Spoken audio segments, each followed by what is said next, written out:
Might be social media posts, emails. We might have a direct mail campaign because we can connect that to HubSpot, right? So we can have that, we can bulk send that and connect it to our campaign. We can send direct mail through automations in HubSpot. So like what are going to be, do we have paid advertising that's running? What channels is our paid advertising running on? So we want to map all of this out and understand and get a visual. And I'll go into this, all right? So we're just doing this high level to get a visual of what am I going to say when, because that helps it make sense and to make sure that it makes sense in terms of, okay, at this point, the first thing I'm going to say is this. The second thing I'm going to say is that. The third thing I'm going to say is this. And you know what?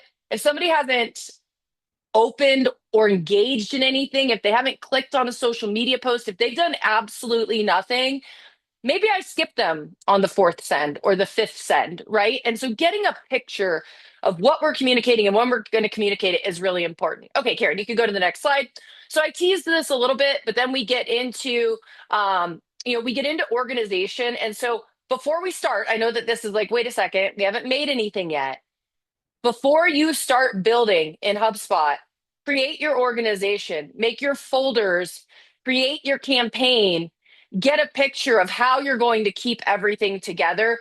Because for those of us who run a lot of campaigns and you've got hundreds, maybe even thousands of emails floating through your portal, all of a sudden you're like, wait, what did I name the emails for this campaign? What was I thinking? Shoot, now I can't find everything. And so we want to, a lot of this planning is allowing us to access our best creativity because we're being intentional, but it's also keeping us organized so that it's easy to find things so that we know what we have and haven't created yet. And that's going to keep us intentional. And when we're working in the marketing studio tool, you're going to see how this big upgrade to the campaigns tool makes this easier than it's ever been inside of HubSpot, which I'm super excited to share with y'all. So get your naming conventions, preferably keep those consistent across campaigns. If it is date of the campaign, name of the campaign, objective of the campaign, whatever that is, keep that consistent across all of the assets that you're naming for each of your campaigns, whether it's a welcome series, whatever that may be for mapping your constituent journey. And use the tools in HubSpot, right? So use Marketing Studio for planning, collaborating, and launching your campaigns. And again, we'll get into that today. So now let's talk about the next thing, which is segmentation. So who here by raise of hands or thumbs up or whatever emoji you're feeling today that you want to send, who here has what you think is good segmentation for your audience? Who here feels like they're doing a good job, that they're sending things to different segments? So what I'm going to encourage you to do, and we're going to talk about how to do this today, but what I'm going to encourage you to do is to next time you run a campaign, at least have two segments. And to use smart content, we're going to talk about that in a minute, but you really want to talk to everyone specific to them, right? And so if I have been a subscriber and I've been receiving your emails, or maybe I'm a volunteer and I've never donated before, you're going to ideally communicate with me differently than someone who donates $5,000 a year. That person who donates $5,000 a year needs to be acknowledged for their commitment and their ongoing support of your organization. If they hear that, if they feel like the message they're getting is for them personally, they're more likely to donate and give this time. But then we don't want to send that to the volunteer who's never donated. They've made a contribution, but it's different. And we want that message to be personal to them.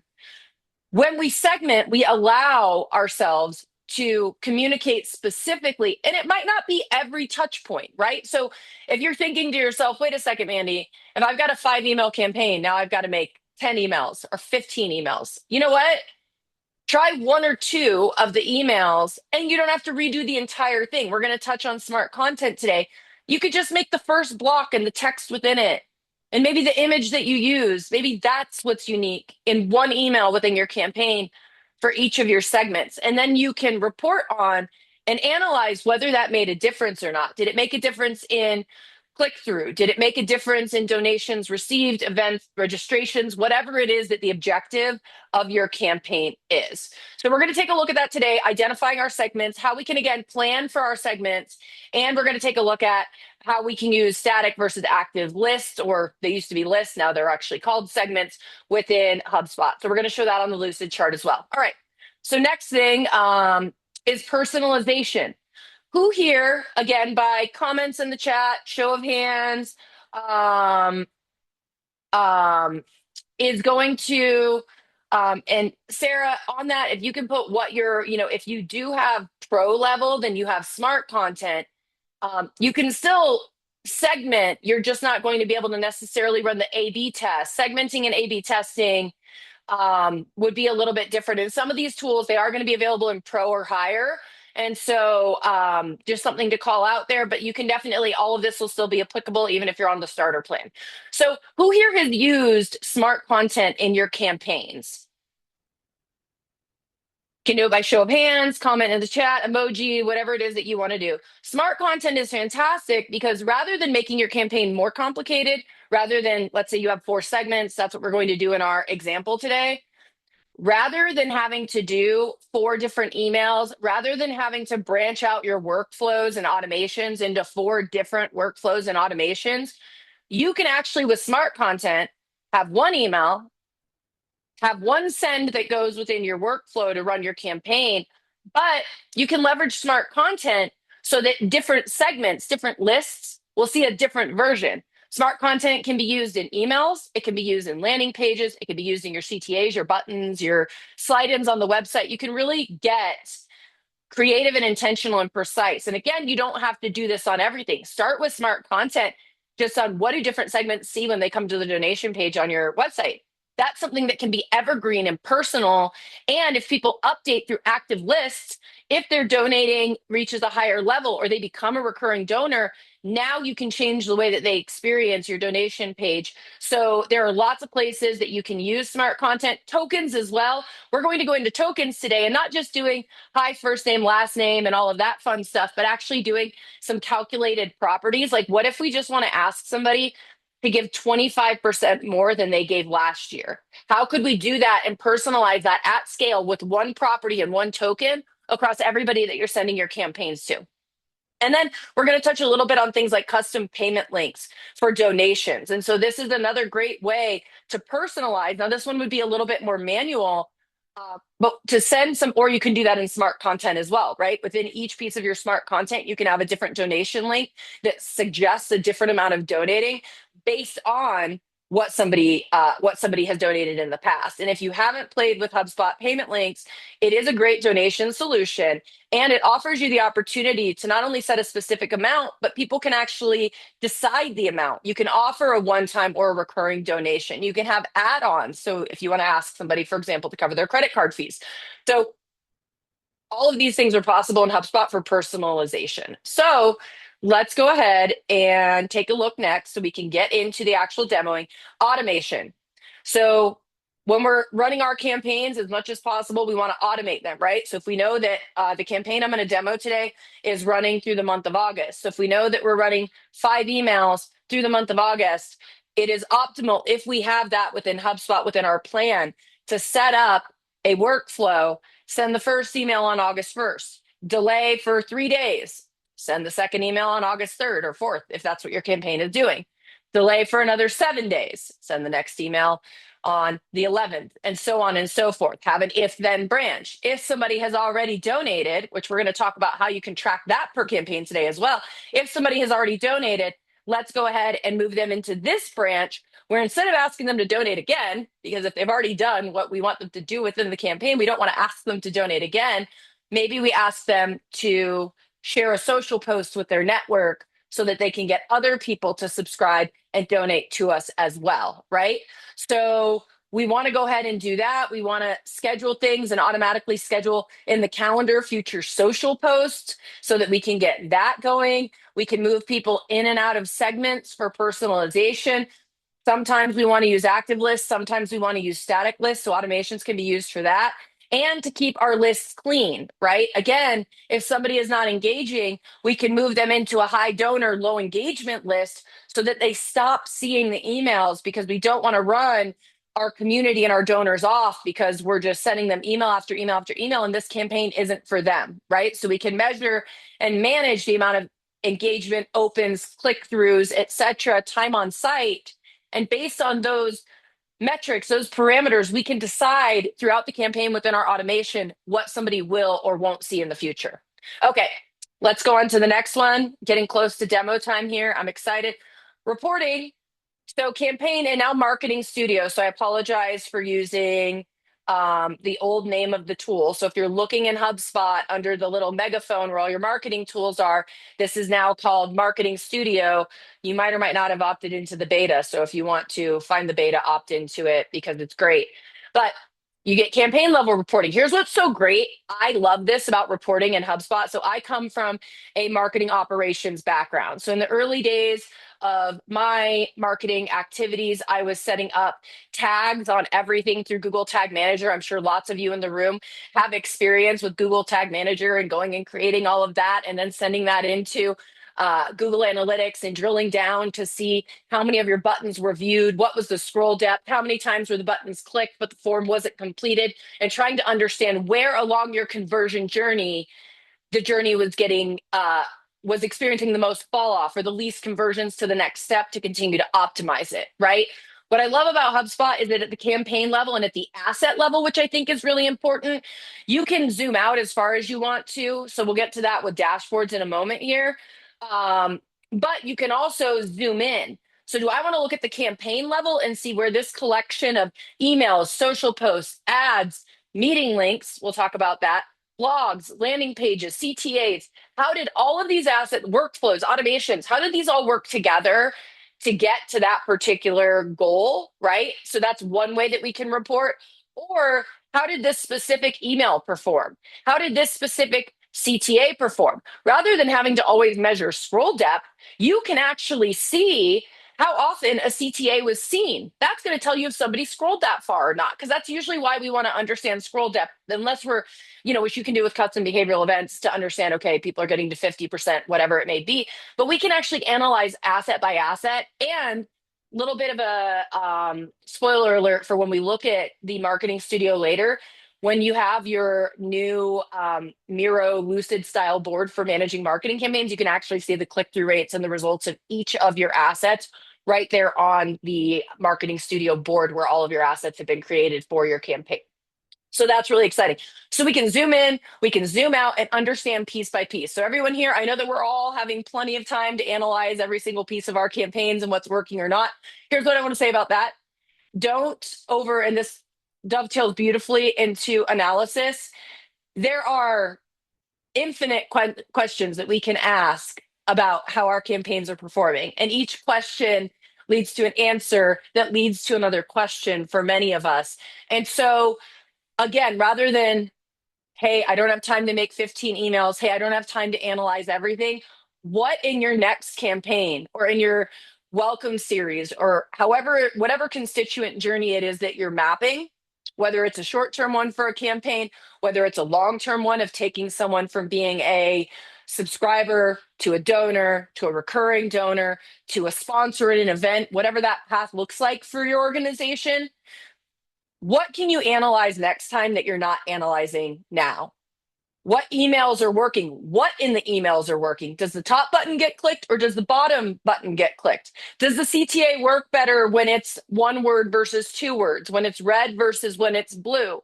When we took the time to segment and speak to our large donors and our volunteers differently, did we get a different result from one of those groups? Was the juice worth the squeeze? Did our smart content make a difference? Did the different iterations of the landing page drive more conversions than when we just used one?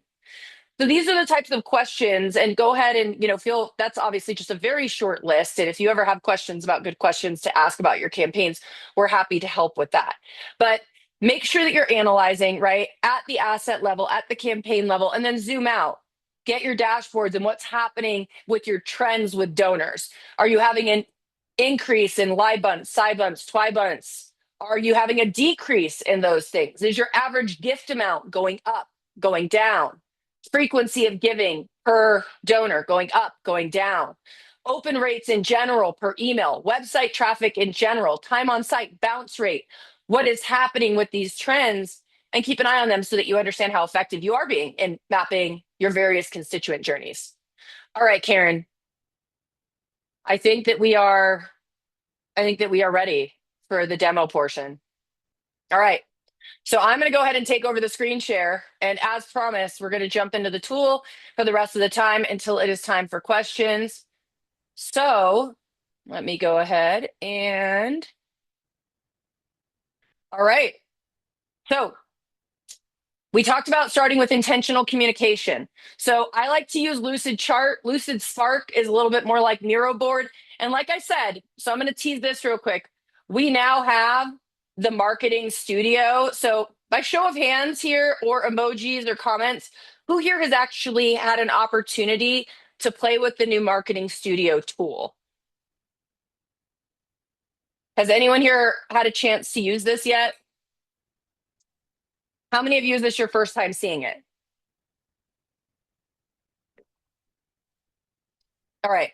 So what I'm going to show you that I have done historically in Lucid Chart, you now could, and I would say even, I don't like the word should, but should consider doing all of that in HubSpot now. So what I'm going to do is I'm going to run through my Lucid Chart. We're going to create some assets and do some of the things that I talked about when I was running through the deck.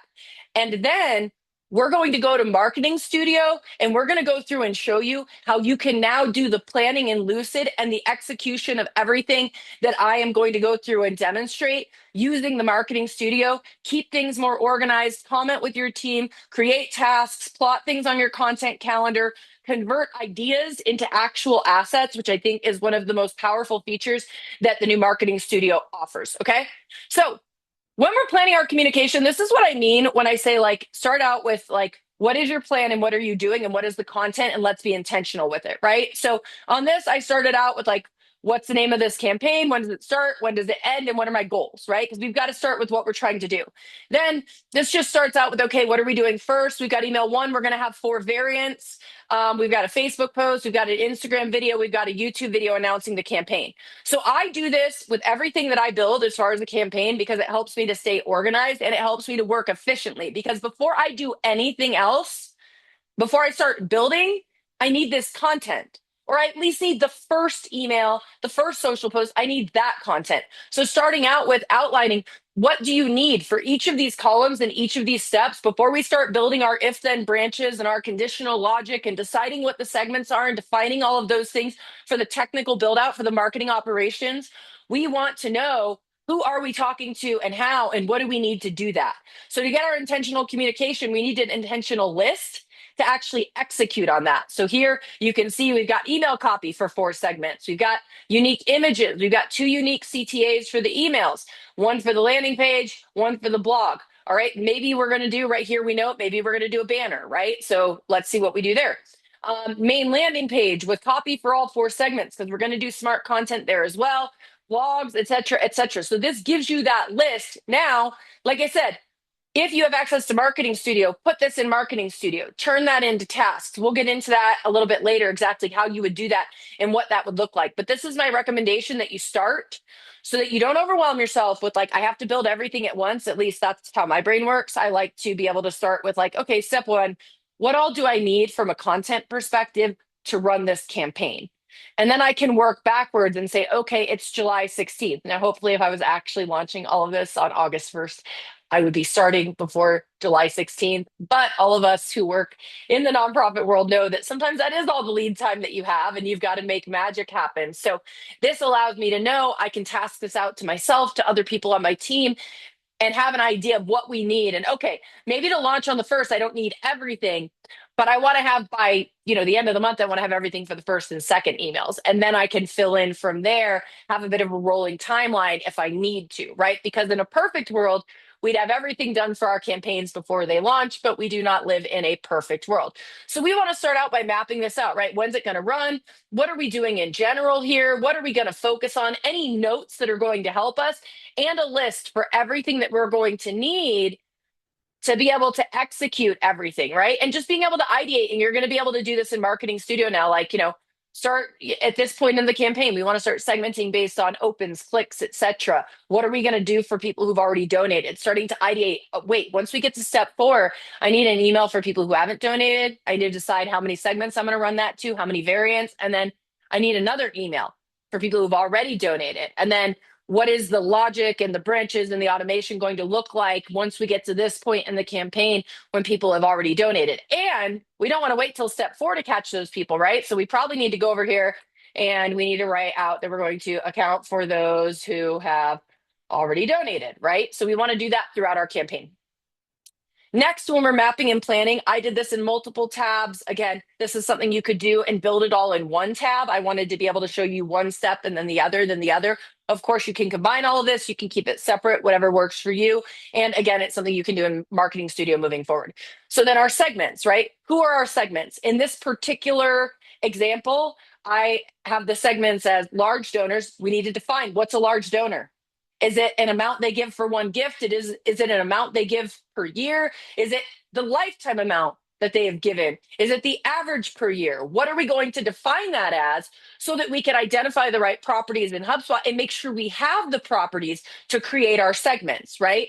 So then small donors, subscribers, volunteers. So those are the different folks that when I have my list of my 4 email variants for smart content, those are the people that I'm going to speak to differently throughout that. Okay.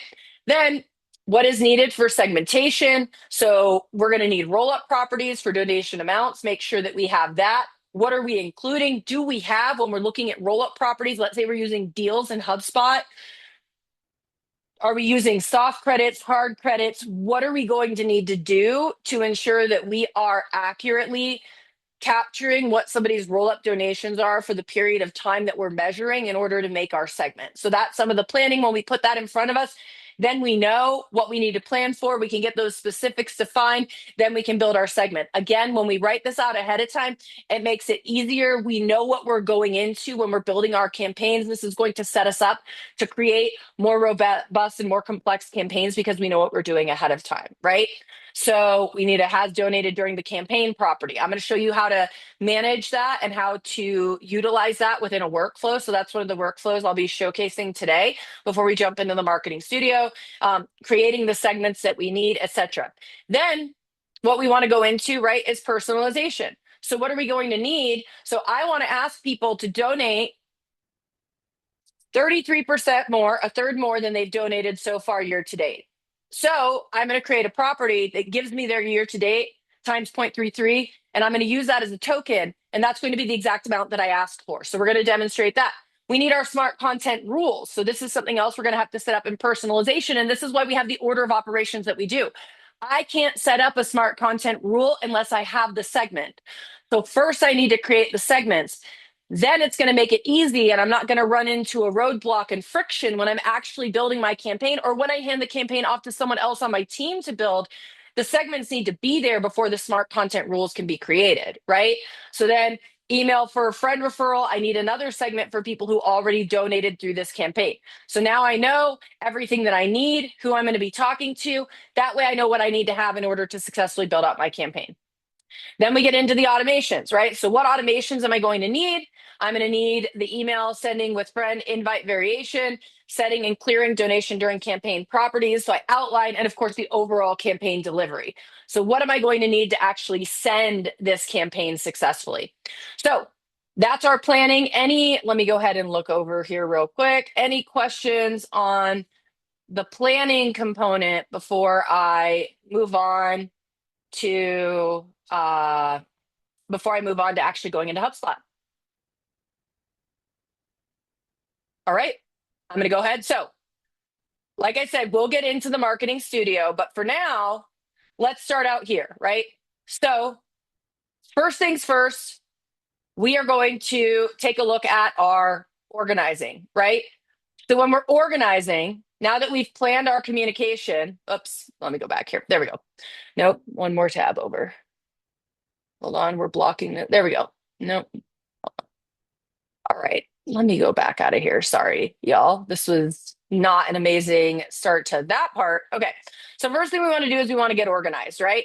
So for those of you who have a lot of emails like we have in here, first thing that we want to do is we want to get our folders. So this particular campaign is called Gorillas Gone Wild. Why? Because we work with a uh, Conservation through Public Health out of Uganda that works on conservation of the mountain gorillas. They were actually the first nonprofit that we worked with and opened the door to us doing a lot of nonprofit work many moons ago. So we always like to use them in our demos whenever we can. All right. So starting out with our folders, just like I said, we want to get organized. So we've got email 1, email 2, email 3, email 4. That's going to go ahead and allow us to easily get this set up. And here's what I recommend that you do.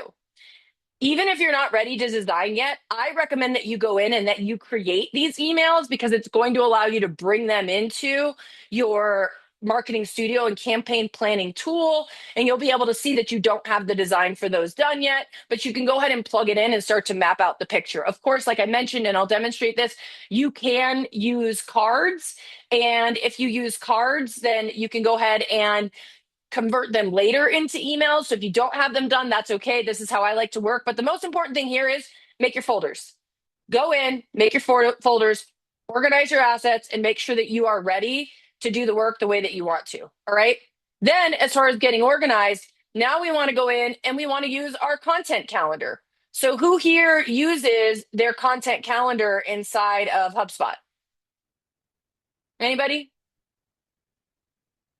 So, if you're not using it, I definitely recommend it. You've got a Kanban board, so you can go ahead and move these things along. You've got approval processes that you can run. You can add your assets, and then you have your calendar set up here. Okay. So super, super helpful to do it this way because then you can also comment on the calendar and I can ask Karen, hey, Karen, when are you going to get your, when is your email going to be done? Going to be ready for the Gorillas Gone Wild campaign. Okay. So, right, we can go ahead and manage everything here. So I highly recommend that you're using these tools, keeping yourself organized and keeping everything focused and working in one place. Because that's one of the big advantages of working in HubSpot. So I would, if you're going to have your subscription, if you're going to pay for it, absolutely use as many of the tools as you can, right? So we could have our overall campaign. Now, that was just for the one campaign. This is a calendar view of all of our campaigns. So this is really great. You can see everything that's running, everything that's going on, everything that's going to impact how all of your campaigns are working. So this gives you an overall view. Let's say you've got a lot of stuff going on at one time. That's going to be super helpful. Okay. So now, one second, let me move this. Okay. So sorry, I'm getting to the part of my screen where Zoom is interfering with my tabs. Okay, here we go. All right. So now the social calendar. How many of y'all are plotting your social media posts inside of HubSpot? If you're not, again, this is the way that you can consolidate. So you can go ahead, organize, plan, get all of this stuff scheduled. So rather than having to go in each day, you can go ahead and schedule your posts. You can connect LinkedIn, you can connect Meta, you can connect Instagram, you can connect TikTok at this point. So get all of your accounts connected, schedule all your posts so that you can have all of this published and add them to your marketing studio, to your campaigns, and have everything ready to go. All right.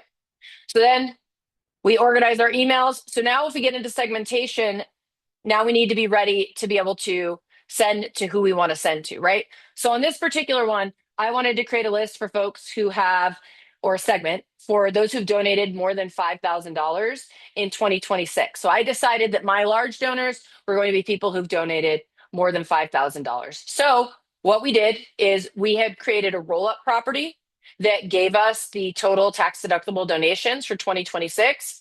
And I set it to be greater than or equal to $5,000. So we also have another property that we could use for this. Total donations is greater than $5,000. So this is set up. It's an active list. If I want to convert it to a static list, I can. And you can see some of this if you haven't used segments in HubSpot before. We can see the size of our list. We can see the percentage of our database that's represented. We can see the predicted email engagement based on the behaviors of people on this list. So we can have an understanding of how we think this segment's going to perform. That's great. That's indicative of, do I want to go with this segment? Should I make a change to this segment before I decide to use this for this entire segment of this campaign, right? And then, of course, we're able to dig in later, see what the performance of the segment is over time. We can see the activity and where they're being used and go into our settings. It's like if we're ever going to convert it to a static list, we can set it to do that at a specific day. And the reason we might want to do that, active lists are constantly bringing people in and potentially out as they meet the criteria. So if you don't want someone to end up on a different journey mid-campaign because their donations end up above $5,000, this is where you're going to set that to maybe be a static list or to become a static list after the fact. Okay, so now the fun part. This is where we're going to get into using some tokens and doing some smart content. So we can see right here that this is a smart module. So how do you create a smart module? Well, here's what's great. Like I said, it doesn't have to be the whole email. It can just be one segment, one section of an email. So you hover it and you'll see this little blue box where you can edit the styles. You can decide if it's going to be hidden on desktop or mobile. You can copy the element, you can delete it, or if you click on this little caret, you can make a smart rule. So right here, the first rule for the first one is that they are on this list of donors over $5,000 in 2026. If I want to have another rule, I can go ahead and let's see what I have here. Let's see. I'm going to see what lists I have. I'm going to go ahead and just say 2021 donors under 250 to make it quick. All right. So I can go ahead and grab this list and save that list. So now I have a second version that I can edit, right? So now I can go between these different, I can go between these different segments and edit for them. So I'm going to go here and I can go ahead and choose who I want to edit for. If I want to add more audiences to that, I can. But that way I can go ahead, when I go in to edit, I can edit it for the various lists and set up exactly how I want to talk to them and how I want to communicate based on that, right? So we can see over here on the left-hand side who we're editing for. And if we want to choose that, change that, we can change it. And then we have a default for people who don't fall into that other list. So now getting into further personalization using tokens, this is where we can be very personalized, right? So, because how many of you here, if you get an email that says, hey, Karen, if your name's Karen, if you're not Karen, plug in your name. Hey, Karen, thank you for donating $3,000 to saving and sustaining the gorilla population this year. We really appreciate everything that you're doing, helping with the habitats and our important research. Would you please donate $1,000 more to this campaign to help us accomplish X, Y, and Z, right? Because gorillas are smart, kind, and deserving of donations. So if we want to ask that to Karen, and then let's say Medea, let's say she's donated $300. We probably don't want to ask her to donate $1,000 today. I mean, maybe we do. Maybe we know something about what her giving patterns are. Maybe we have some wealth insights, but we probably don't want to ask her to donate $1,000. So using, and I'll show you how to set this up. It's very easy. Medea, thank you so much for donating $300 so far this year. It's a really big help to the gorillas' habitats and the research that we are doing. Could you give $100 today, right? So the way we can do that at scale, because this, you can do this within, have double the personalization, have the smart content for your segments. And maybe you talk about for large donors something their donations have done that's different than what you say to small donors. Or maybe your segments are based on what people donate to, right? Maybe some people care a lot about the habitats. Others care a lot about the research. Others care about, for this particular nonprofit, the conservation through public health component of it, because that's so smart to work with the community on public health in order to reduce interactions with gorillas that cause illness and disease and kill them. That's fantastic, right? Like let's do that. That really, works for that particular segment. Let's deliver that content to them. Then the tokens allow us to further our personalization. If we don't have time for all these segments and smart content, let's just go ahead and use the tokens because that's better personalization than having none. So all I did here, super easy, went in and like I said, we have this total tax deductible donation. So I'm going to go ahead and show you how that was set up.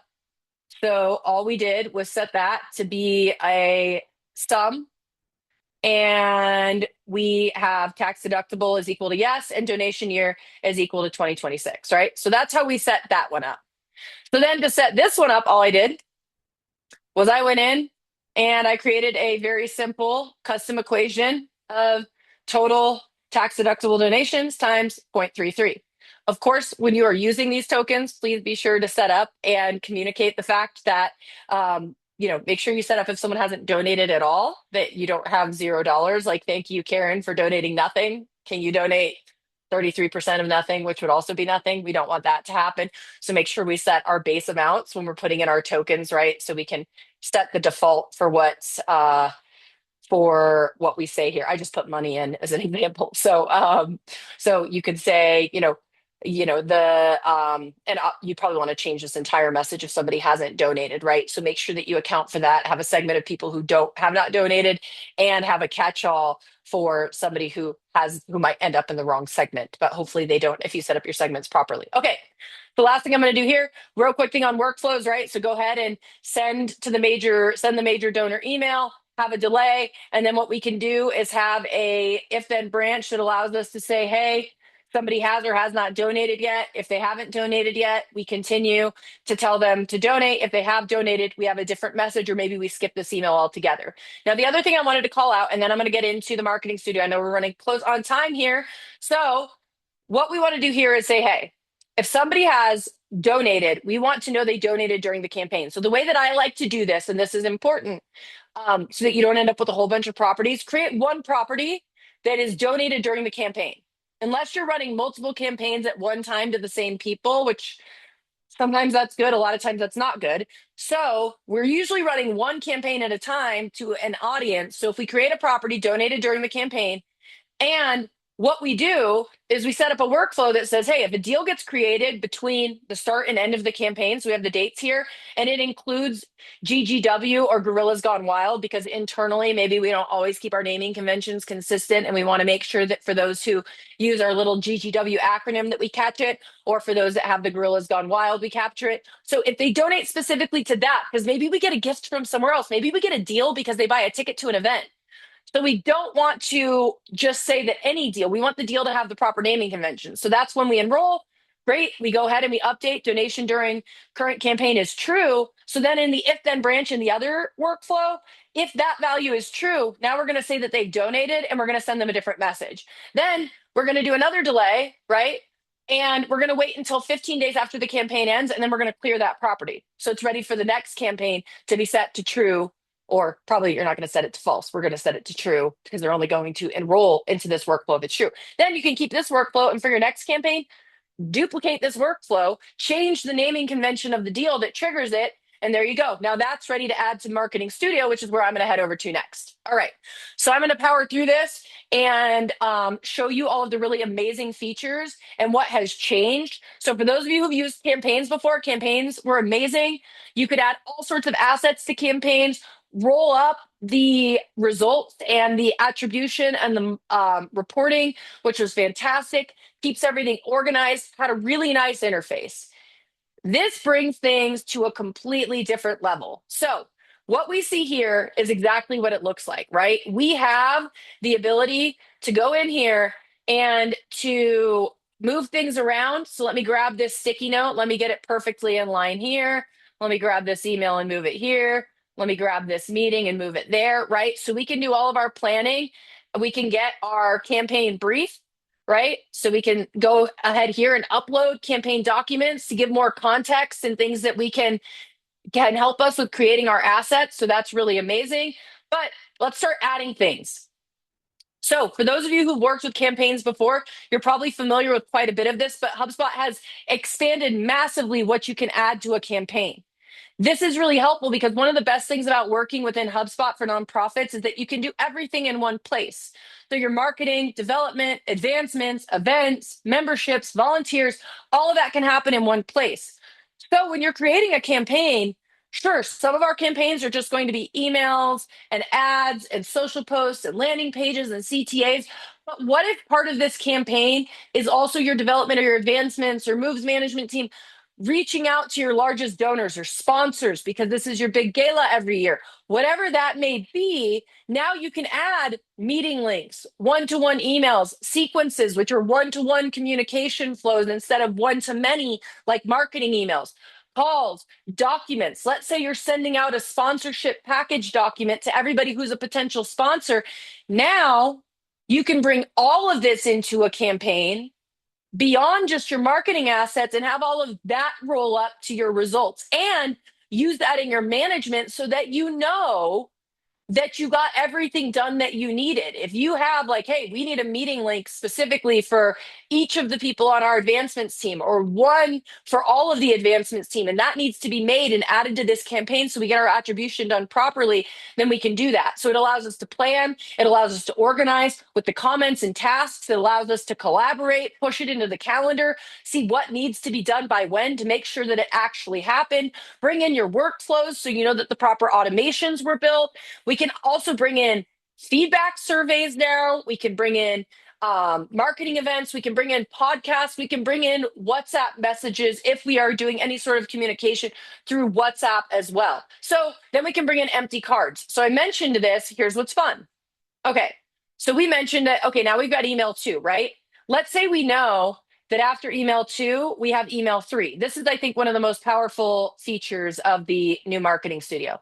So email number three sends a short video telling our audience about our progress so far. So maybe your executive director halfway through the campaign is going to record a video encouraging people to keep giving and talking about how far you've come.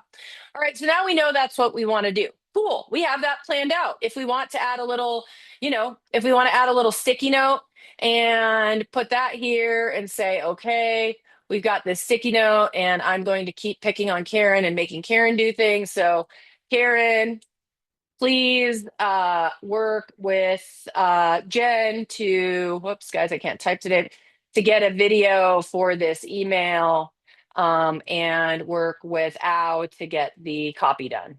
Okay, all right, so now we know that. We know that that needs to be done. Now let's say this email was made. Now, here's what's fun. Either we can make an email right here. Oops, where did we go?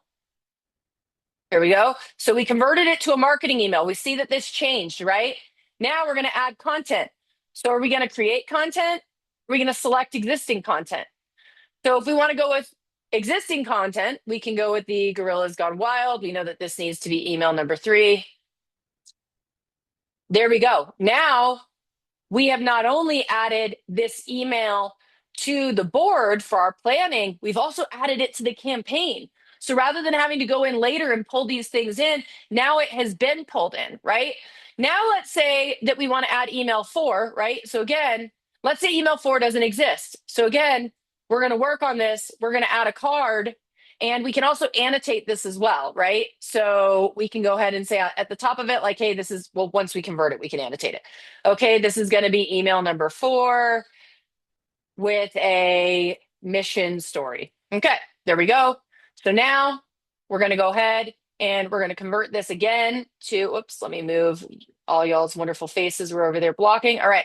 So now let's say we don't have this yet, and now we're going to create, right? And look at here, we can add an annotation here. So this is going to be email number four.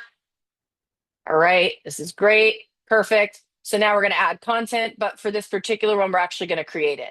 So now we can go ahead and decide what type of email it is.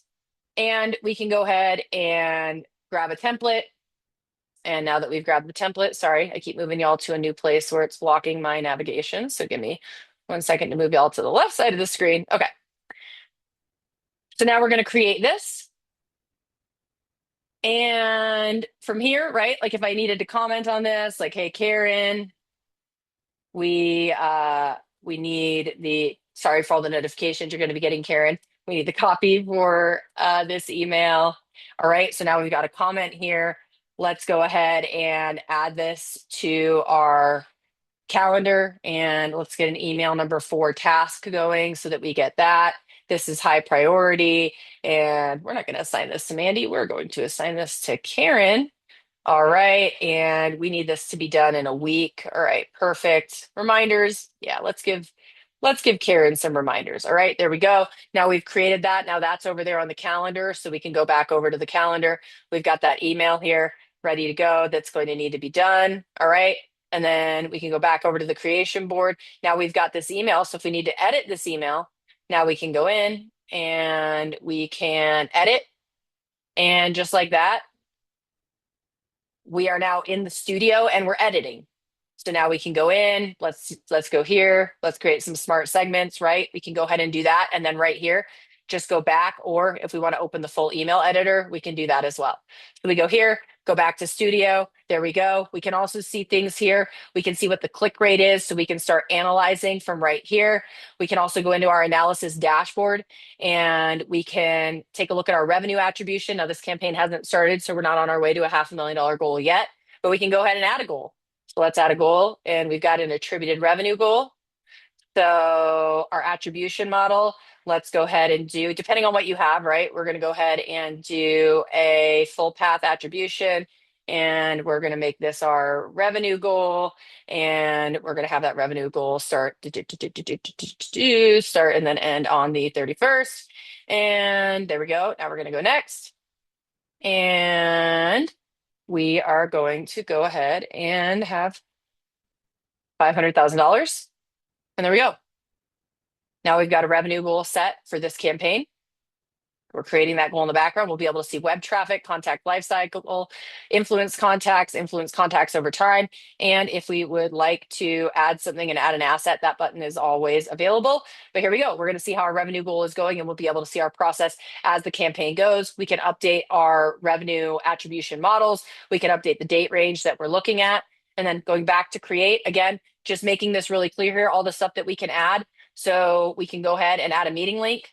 So here we go. We added a meeting link, and we can always select or create. We're going to go ahead and select this, save. Now we've added our beer and learn. Now you know something about how we operate internally. Yes, we have beer and learn sessions. So we can add ad groups, ad campaigns, CTAs. So I can go into CTA, go ahead and grab the new slide in, add that here as well. And then I can keep all of this organized, right? So we can, just like we had on Lucidchart, we can create the columns and say, okay, instead of having this content here, for example, because that's our list of what we need to do, this is going to be our first email send on, oh wow, on August 1. Okay. So now that's going to be there. And oops. And so we're going to be ready, and we can get all of the assets that are needed underneath that. So if we need to do a social post, again, let's say that social post isn't done yet, we can go ahead and say that this is going to be a TikTok post. And there we go.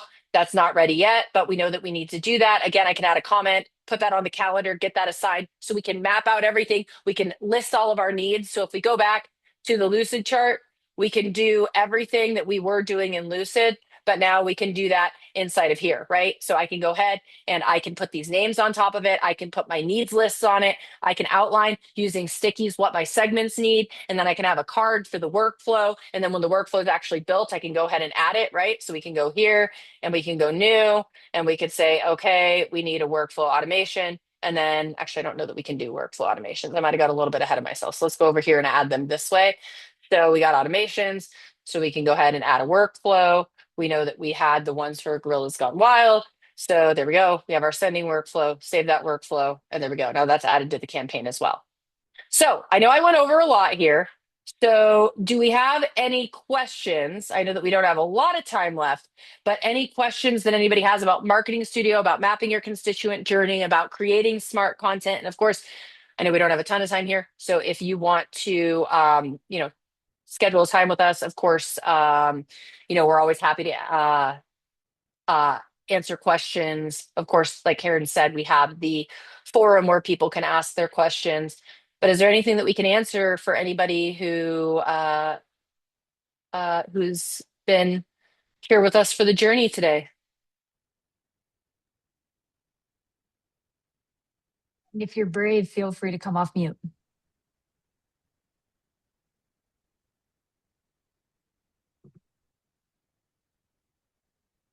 Well, it doesn't look like we have any questions right now, which means I'll give myself a pat on the back like I answered all of them, or I might have just given everyone a sip of water out of a fire hose and you don't know what just happened and you need some time to reflect and some coffee to recover, which is also totally understandable. But um, I really, I really love what's possible with all of this. And again, there's so much that you can do within HubSpot for automation, for segmentation, for personalization. So, and thank you guys for the comments. Always love being here with nonprofits. So if you ever want to sit down and chat with us, we're happy to. And I hope that this helps you to be able to make your campaigns easier to manage, more organized and more effective. I know that all of us work hard. We work hard through nonprofits. We're not a nonprofit ourselves, but we work with a lot of nonprofits and we know how hard you work to drive in donations, to fulfill the vision and missions of your organizations. We appreciate the work that all of you do. And if there's anything that we can do to help you be better at what you're doing, any other content that you want to see, we do. I'm going to tease this because it's going to be coming soon. We have created a document that is 99 reasons that HubSpot is great for nonprofits that walks you through all of these different tools and how they can help your nonprofit. We're creating tutorial videos to go with all 99 of them. So once that's ready, we'll be sure to send that out in the nonprofit hub. But otherwise, congratulations on everyone on making it through the first half of the year on reaching your goals. I know that you've probably got a lot going for the back half, but thanks for taking the time out of your busy day to be here. And we'll look forward to seeing you at the next Hug event. Thanks so much. Thanks, everyone. Thank you, Mandy. Bye, everyone.